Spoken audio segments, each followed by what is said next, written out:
তোমার আজকে কি রান্না করো? এই যে কড়াইতে তেল দিয়ে দিয়েছি, এখন এই যেখানে 5টা ডিম সিদ্ধ করে ছেড়ে রেখেছি। ডিম, অর্ধ ডিম, পেঁয়াজ, এই যে পেঁয়াজ দিয়ে, ডিম দিয়ে, এই আলুগুলো দিয়ে একটা তরকারি রান্না করবো। তোমার এই তরকারিটা ফেভারিট। ডিমের তরকারি। আর কি রান্না করবো বলো তো? আর তো ডাল আছে না কালকে? ডাল আছে আর কালো জিরা ভর্তা আমার পছন্দ। হ্যাঁ কালো জিরা ভর্তা বানাবো। হ্যাঁ, এগুলোই ভালো হবে।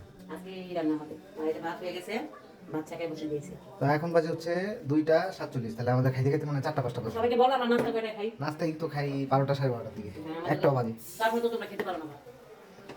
তারপর খেতে পারো না তো দর্শককে বলো আমরা দেরি করে উঠি। না, দর্শক শুনলে হাফিল করবে, দর্শককে বইলা দরকার নেই। দর্শক আমরা কিন্তু ঘুম থেকে উঠি সেই 11:30 12টায়, জন্য আমাদের নাস্তা করতে দেরি হয়ে যায়। তো দেখা যায় ভাত খেতেও আমাদের অনেক বেলা হয়ে যায়। তো আপনারা কিভাবে কি করেন, কখন খান, খেয়ে আমাদেরকে কমেন্ট বক্সে জানাবেন। তো এই তো রান্না বান্না শুরু করে দিয়েছি, আমাদের সাথেই থাকবো, আপনারা আমার সাথে থাকবেন, দেখতে থাকবেন।